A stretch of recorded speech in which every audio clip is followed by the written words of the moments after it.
Welcome into ATL Day Ones with Jarvis and Tanitra. Coming up on today's show, Kyle Pitts, Desmond Ridder, they need some work. Are the Braves October ready?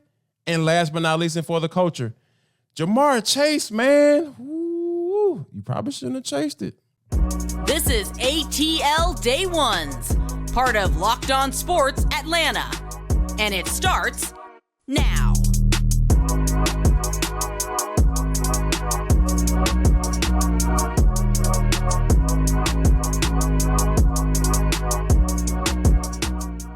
I want to start by saying thank you for making ATL Day Ones your first listen of the day. Remember, we are free and available wherever you download your podcast. And wherever you download your podcast, make sure that you leave us a 5-star review. Really appreciate that from you in advance. ATL Day Ones are part of the Locked On Podcast Network, your team every day. Coming up in 10 minutes, are the Braves October ready? And I ain't talking about just for the playoffs. I'm talking about for a World Series. We'll talk about that. But first, Dylan, my main man, Mathews, is joining us today. He's been with us before, so you know I have to give a big old introduction, you know what I'm saying? But, you know, hey, my man is the big timer, 5 to 6 a.m., you know, hosting his own show and the producer of the morning shift for 1999 The Game, man. Welcome, my brother. What's going on, Jarvis? Appreciate you having me, man. And yeah, the people already know what's going on. They know how I'm coming. So appreciate you always having me on. And shout out to T for doing great work out there in the motherland. You know what I'm saying? So shout out to her as well. So yes. Good. Right, exactly. So good to feel her and always good to chop it up with you, brother. Absolutely, man. We're going to get right into it, man. Hey, you know, like before we get started, like I have to let you know that I don't mention the other team in New York's name on the show. Like we don't talk about their name. Nah, we'll talk about the Mets, you know what I'm saying, because we own them, you know what I'm saying. But we don't talk about the Yankees because I just broke my own rule. You just broke your own rule. I'm tripping. You got caught up. So I just came from Flowery Brent, so y'all forgive me because the heat and everything, all that stuff. We're gonna get into got that. Got a little delusional. Yeah, got me a little delusional, but we're gonna a little delulu, as the young folks say. Right. But to get this thing started, man, Friday night is going down. The starters, we know that Arthur Smith has said that, hey, the starters going to play. I know a lot of people have been anticipating what Desmond Ridder will look like with all these weapons and everything like that. And one of those weapons is Bijan Robinson. He was drafted in the first round, first running back taken in the top 10 since Saquon Barkley. Yes, that's quite a little time ago, you know what I'm saying, a little time ago. But I think that for me, I've been kind of catering towards some of the guys that I want to see on the defense, but who are you going to be looking for, specifically as far as, all right, I'm ready to see this guy play. I want to get my eyeballs on him. Honestly, for me, it's got to be Desmond Ridder. Look, I think when you talk about the defense, I definitely would like to see Clark Phillips, just to quickly mention him. I know he's been a little banged up. He's back in practice now. Still not sure if they're going to let him play on Friday. They're probably going to be more careful. So I'm not sure he gets any preseason time. But I would like to see Clark Phillips. But the number one guy for me, Jarvis, still is Desmond Ridder. Look, I was one of those proponents, and I know some people were against it, but I'm one of the proponents of I wanted to see him last Friday because I know we got to see him in 4 games. I understand that there's a risk to playing him, but there's a risk every time you go out there on that football field, just to be quite frank about it. We go to practice, shoot. Exactly. So what I'm saying is I wanted to see him get all the reps he possibly could. I don't think too many reps at this stage of the game for Desmond Ridder is too many reps. All the reps for him, I think, would be good reps, good experience for Desmond Ridder. So he's the one I'm most excited to see. Obviously, I'm ready to see Bijan, but again, I think at the end of the day, Bijan will be fine. But it is going to be good to get him with some reps at game speed, actual NFL game speed, and get him, feeling what the NFL is all about. But for me, it's Desmond Ridder. I think he can't have too many reps at this stage of the game. Again, I know 4 games, he got that in, but still, as the full-time guy, knowing he's going to be the guy, going in there, commanding the huddle, making good decisions, I want to see what he's looking like Friday against a pretty solid Cincinnati Bengals defense. And to be honest with you, man, you preach it to the choir. Because here's the thing, man. Like, when you think about, like you said, you got the 4 games last year. We saw how the progression. Each game, he got better, right? Yeah. Like, you can literally, tangibly see, this guy's actually learning. He's actually getting better on the fly, with in-game experience. So I think that for me, I wanted to see him build off that, meaning Arthur Smith. Right. Because, ultimately we know that he makes the decisions as to who's going to play and get that burn. Because like we talking about a second-year quarterback, a guy who was a third-round pick. A lot of people thought that, he was probably going to be drafted in the first round. Kenny Pickett ended up taking that title, but right.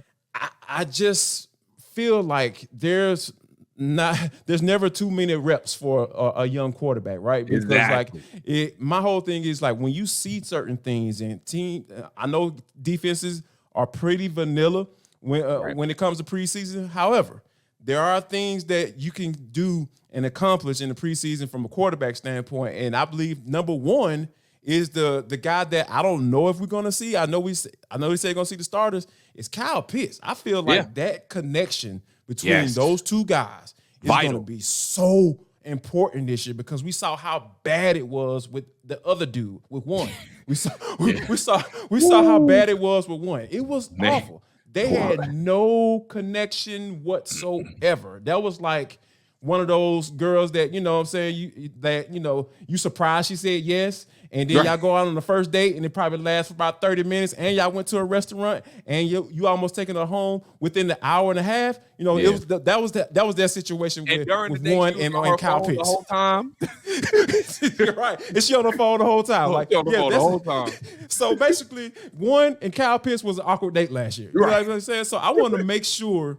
I want Desmond Ridder to get in the game enough, like last week, get in the game enough to get a couple, targets to Kyle Pitts, see how that thing work and get some live ball action.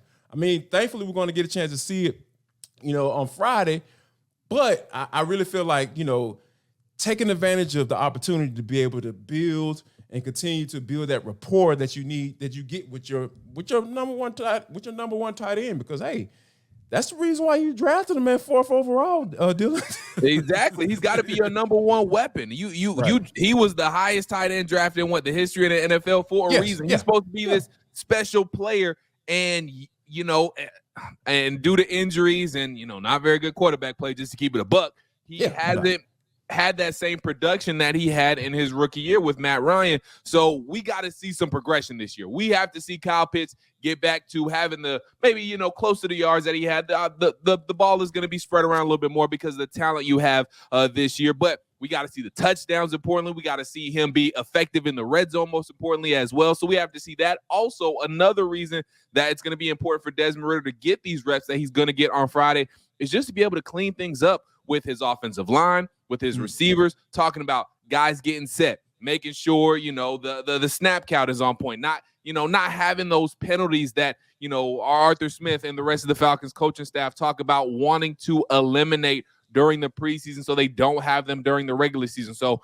don't want to see any of the false starts. Don't want to see any of the misalignments or anything like that. So I think those are going to be important as well. So again, getting those reps with Kyle Pitts, vital. Making sure that the offense is running like a well-oiled machine, vital as well. So those are reasons why seeing Desmond Ridder, seeing that first-team offense all come together on Friday is very, very important. Yes, and it, like you said, like we mentioned, like I really feel like that it all starts with Kyle Pitts because there's some rapport with Drake London. We saw that in those first 4 games. We saw that as soon as he got last year. That looked good. That almost brought a tear to my eye. I was like, oh man. They connected, you know what I'm saying? They went on the second date and a third date and a fourth date. You know what I'm saying? Like they might be getting married. Absolutely. So we'll definitely keep an eye on that Desmond Ridder Kyle Pitts connection. We hope you keep an eye on it as well. Also, we'll need you to keep an eye on. How about this? This episode of ATL Day Ones is brought to you by FanDuel Sportsbook. It is the number one sportsbook in America. Guess what? Football season is about to kick off. We're talking about preseason games already, y'all. And FanDuel is giving you a chance to win all season long. Guess what? Right now, you can when you bet on a Super Bowl winner, you can bet on the Falcons. Hey, this is ATL Day Ones. We rep Atlanta all day. So, don't go a little strange on the Falcons. And when you do throw some strange on the Falcons, you can get bonus bets every time they win in the regular season. Just pick any team to win the Super Bowl. That's the Falcons. You'll get bonus bets for every victory. And you can even bet on the player props, the spreads, the over-unders, and much, much more. And the app is super safe, secure. Super easy to use. You don't have to worry about anybody getting your information or anything like that. So visit FanDuel.com/lockedon and start earning bonus bets with America's #1 sportsbook. That's FanDuel.com/lockedon. It is ATL Day Ones with Jarvis and Tanisha. We got my main man, Dylan Mathews, filling in, and all of you everydayers. If you thought rock with Dylan, go ahead and drop it in the comment box. Like, yeah, man, I rock with Dylan. That's my dude. Anytime Tanisha out, come to Dylan. Yeah, go ahead and do that. And let you know, Tanisha is coming back. Because, Dylan, people get a little personal. They get possessive on this thing. Hey, I every day, they be getting, whew. They got to have the kind day of fight ones, them off sometimes. They here for the day ones. I understand it. Look, I would sub Tanisha in for me too if it was me. So it's all good. I'm right there with y'all. Absolutely. Much respect. Yeah. Speaking of, subbing in, how about this? We got the Atlanta Braves. We know that they are, running away with the division. Yeah. And we know more than likely they're going to be in that #1 spot. And there are a lot of conversations being had. Even Spike Lee agrees that they are the best team in Major League Baseball. But I came to that conclusion a long time ago, D. Yeah. Like, it didn't take me long to figure out, hey, this is the best team in Major League Baseball.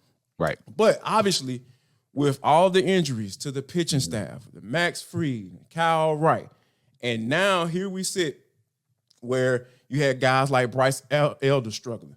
Charlie Morton was struggling. Spencer Strider was struggling. And now you have Max Fried coming back. He had an amazing opening in his first game back. He had an amazing outing. Then he had one where he struggled a little bit. And then this last one, he looked really good. And then you have Bryce Elder, 7 innings, one hit baseball. The bullpen kept it 1 hit. You know what I'm saying? And then you had 4 double plays. The defense was superb.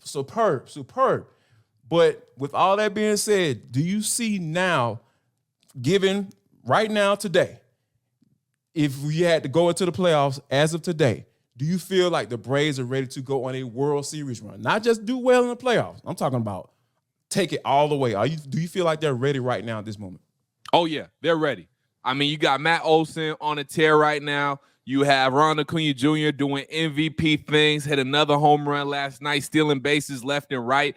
Yeah, Ozzie Albies being down, that does hurt. But with Nicky Lopez doing what he's doing right now, Vaughn Grissom obviously getting called up. And obviously for Ozzie, I think they're being more precautionary than anything with him being on the 10-day IL. So let's just say the playoffs did start today. He will probably miss part of the first series, or maybe even miss the entirety of the first series, but he will be back for the championship series. So I think we would still be okay. I think we could survive a series without Ozzie, because I think we have plenty of other guys who can step up. Austin Riley's hitting well right now as well, and I think defensively we'll be good enough without Ozzie for the first series. So I think we'll be good on that aspect. As far as pitching goes, I think that could be. I'm not talking to you, Siri. But anyways, Siri was popping up trying to talk to me. I ain't trying to talk to you. Damn you, Siri. We're doing a show right here. Come on now.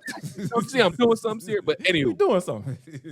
With the Braves pitcher right now, it was so good to see Bryce Elder do what he did last night. Honestly, it was a big sigh of relief to me, and I'm sure all Braves fans listening right now, because like you had said, Bryce Elder had been struggling. Charlie Morton had been struggling. I mean, there was, a 5-6 game stretch. I can't remember exactly how many games, but there was a stretch where, I mean, like basically all the pitchers didn't get past 5 innings.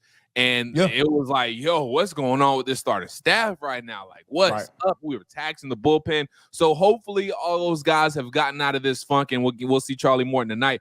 But it looks like hopefully the starting rotation is getting back into the form that we saw in the first half of the season, like we saw in June when they went on that incredible run. So I believe they are ready, because seeing Bryce Elder kind of work the kinks out last night, seeing Max Fried having a good outing in his being back at home for the first time in a while, and I think Spencer Strider will be fine. I think Charlie is a veteran presence enough. I think he'll be good. So I think the Braves are ready to go on a World Series run right now. I think the offense, like they've been doing all year long, will continue to carry this team. And I think even if we get mediocre pitching, I think even if we get average pitching, I think the offense will be good enough. And I think the bullpen, who has been pretty solid too, they have shaky moments, but I think overall, if we look at the whole scope of the season so far, I think they've been good enough too, and more good than bad over the entirety of the season. I think we'd be good even with mediocre pitching, but I don't think we would get that right about now. It seems like the Charlie Mortons, the Max Frieds, the Bryce Elders, the Spencer Striders of the world who were struggling there for a little bit. I think hopefully right now they're starting to turn a corner, hitting their second win. And with the Braves bats going the way they are, and if you get good starting pitcher right now, like it looks like we're going to start to get again, watch out, because the Braves might make a mess of the playoffs in a good way. You know what? And for me, I think like the X factor in all of this, I feel is Kyle Wright. Yes. Because like Definitely. I hate to say this. I really do. I really do hate to say this, but I don't trust Charlie Morton. I don't trust Charlie. I don't trust Uncle Charlie, because when you're thinking about he's old. Age, he's getting old. He's up there. Not getting old. He's old. He's up there in age. And then we've seen like how he's kind of tailed off at the end of the season, whether that be end of the season with an injury, you know, or getting to a point where, hey, he's pitching well, but he gets hurt. And like we've seen that happen a couple of times. And now like you seeing like he just seems like he's just wearing down. So I really feel like Kyle Wright is going to be the X factor. Yes, because like we know he's down in Florida. Look like he's gonna start doing some more start getting some live bats, live at bats, against some guys and start getting that rolling on that end. So, it looks like he's still on track to come back around, that September time frame, like Alex Anthopoulos talked about at the trade deadline. So, and I really feel like that's probably the only thing that concerns me at this moment, because like we know we need three guys. We need three guys when in the rotation when the playoffs roll around. Yeah. Like not many people are going four deep in a 7-game series. So I think that when you have a guy like that, a 20-game winner, potentially coming back, and if he's able to at least be a portion of himself, you're right. Then what we saw last year, and given how this offense is playing, like you mentioned, I really feel like they'll be ready for a World Series run. I'm not too concerned about Ozzie Albies. Like he's only 10 days. Yeah. And to be honest with you, I feel like this is precautionary for the most part. When you talk about soft tissue, you got to of course, you got to be careful. You got to be careful with that, because those things, if you don't too, because man, you tear hamstring and that's doing you in. It's done. Yeah, it's a done deal. Yeah. Like once you aggravate that bad boy, it is you're talking about, hey, adding on weeks and weeks, to be able to come back and be yourself. And then once you come back, then there's a rehab process. So I think that the Braves have handled that in the best way. They brought up Vaughn Grissom. I love what Nicky Lopez is doing right now. So I think that overall, the where I'm concerned is definitely that Charlie Morton piece, because I know how Brian Snicker is and that loyalty and how that works for him. I know he wants to say, hey, that's my third guy in the rotation. But if Kyle Wright comes back and he starts to give you what we saw last year, when he won 20 games, he needs to be number 3. I'm sorry. I know it's gonna be a tough conversation, but that's where I feel we need to be headed. And Jarvis, let me ask you this real quick. I actually got 2 questions for you. Number one, Kyle Wright. Do you think he's going to be able to get enough starts to where the Braves feel comfortable putting him in that situation to play in the postseason? Because right now, the way his timeline is looking, he's early September, somewhere around that, maybe. So he could probably get in 2-3 starts at the most before the postseason, maybe 4. Yeah. I think if he gets 4, depending on how those 4 look, I think that's fine. But say he only gets 2 starts before the postseason is slated to start. Do you think that's enough for Brian Snicker and the Braves to feel comfortable about putting him out there in a playoff situation? I think 2 is enough, to be honest with you, because that was a number that kind of popped in my mind. Because when you think about it, like especially like given how those starts goes, like say for instance he goes 4 innings and he only gives up 1 run, and boom, they go to the bullpen. Good. Yeah. That's good. That's solid. That's good. You know what I mean? Yep. Or if he goes 6 and gives up 2 or even 3 runs, I feel like that's solid enough. Like if you give me those two type of performances, like as long as it's not you not operating on extremes, You know, like you're saying, like, oh my God, he went 5 innings and gave up 7 runs, you know, and then he came back and pitched 6 scoreless. Like, I don't know. Right. Like, you don't tell him. You know what I'm saying? So if I know, if I'm getting some consistency, all I'm looking for is consistency between those 2 starts. I feel like 2 starts would be enough for you to be able to say, you know what? I think we should be good to go. And for me, if he's giving you the consistency that you can see, because Alex Anthopoulos knows, man, like, I don't question that dude. If he sat at the trade deadline, I trust Alex. I trust Double A. If he sat up there at that trade deadline and he was talking to all of the, you know, the medical staff and talking to SNIT and all that stuff, he said, you know what? We're good. I don't want to give up Von Grissom, you know, right now. You know, I want to hold on to where I want to hold my mule on that one, and then see what we got in the near future as well. So because, hey, like they understand what his capabilities are. So, you know, hey, we got some horses in the stable, and like you said, Max Fried has turned out well. We starting to see why he was the ace of this staff, and then if Kyle Wright has come back and they get those 2 starts in, that's all I said. That's all I'm asking for. If you get those 2 starts, I really feel like the Braves will be cooking with grease. All right, my other question for you is this. Say there's no Kyle Wright for the postseason for whatever reason. Are you taking, obviously Spencer and Max are going to be your top 2 dogs in no particular order. Absolutely. Probably be Max first, then Spencer Strider, whatever. Right. You taking Bryce Elder over Charlie Morton at this point in time, or are you rolling 4 deep and just taking all 4 in and say, look, you know, maybe we go Charlie in game 4 in case it's a closeout situation. We let the veteran try and be in that situation, and we let Bryce Elder go game 3, and maybe we're feeling good. Maybe they go up 2-0 with Max and Spencer. I mean, how are you handling that situation if there's no Kyle Wright? How are you handling the starting pitcher rotation? To be honest with you, I'm gonna have to go with Bryce. You know, as my 3rd starter. Because here's the thing, I really feel like that age piece, that wearing down piece is going to come to a head. I really feel like that's where we are right now, to be honest with you. Man, he's looked tired. Yeah, tired, controls all over the place. Like, we don't know where the ball's going. Is it going to go into the catcher's mitt? Like, or is it going to go into the dirt? Like, right. Are we going to walk 7 people at one time? Like, so yeah, it's just been a lot going on with Uncle Charlie. So I think that, you know, Bryce Elder, it would be the choice. So, you know, you got, especially now that he had that good start last night. It looked like he's back to all-star Bryce too. So I mean, that makes a case for it as well.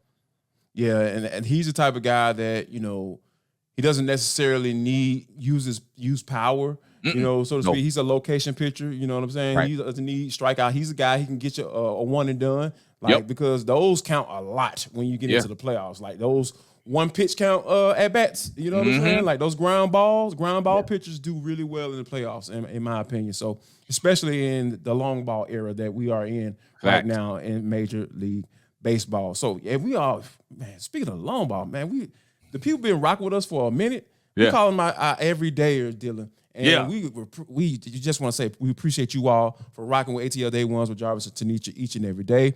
We are free and available wherever you download your podcast. And wherever you download your podcast, make sure that you leave us a 5-star review. Don't be a hater all your life.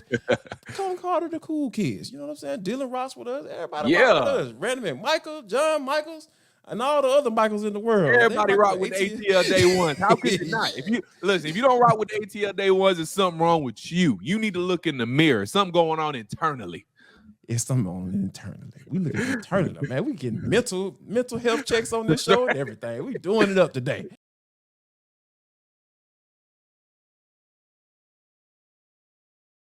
Yes, sir. But this is For the Culture. It is the intersection between sports, entertainment, the culture, and sometimes whatever the hell we want to talk about, because that's just how we get down on this show. Today it's no different. Dylan, man, when we talk about athletes and what they have to go through, like not only do they have to perform on the field, high level, you know, like, hey, they can lose their job in a second. Somebody can get drafted and take your spot. You know, they on contract, they playing for money, like life-changing money and all this stuff, man. Yeah. But, you know, it gets a little weird, you know, when you start talking about off the field stuff, because we already know how Jamar Chase is. Like, I don't think there's no question well, I don't know. You know, Bengals, like, they might try to figure out a way how to not pay this dude or do something, you know. Yeah, who knows? Yeah, you know, they playing around with Joe Cool, or, you know, Joe Burrow, right. you know, like with his contract. So we don't know what they're going to do with that. But the dude, bottom line is, athletes have to deal with a lot. And I think this story right here is kind of weird, man. So Jamar Chase dealt with a young lady. And I like how TMZ referred to, you know, their encounter as a one night of romance. Right. For all my people on the west side, you know, a little ratchery going on, a little one night type situation. There's a one night stand, you know, it went down. Jamar got it in, and then he done moved on. Now this happened back in 2021.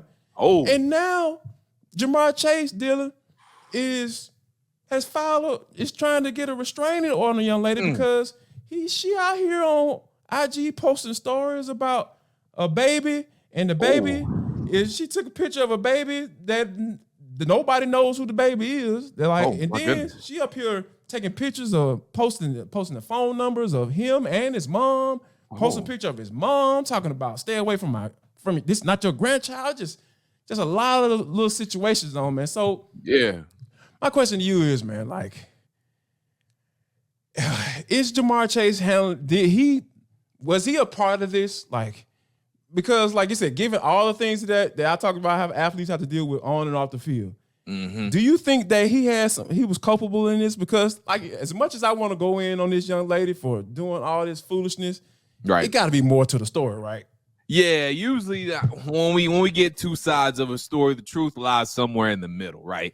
And with this, even though this young lady is doing some very strange things, has some very strange behavior going on right now, and when this usually happens, I usually tend on the side of the athletes, and, you know, maybe you just picked the wrong one for the night, Jamar. Maybe you just, you know, you got yourself into something you didn't quite know you were getting yourself into, because, you know what? You know, one day is not enough to know how a person is going to be for a lifetime. But there probably is more to the story. And Jamar just has to make sure this doesn't obviously cause a distraction on the field. I think getting the restraining order is probably the best way to go about it. And now, definitely a good start. He just has to make sure he's not don't go back and forth with this girl on social media. Just don't give her any attention, because any attention you give this situation, you know, anything extra that you do that is unnecessary is just going to add fuel to the fire, not in a good way.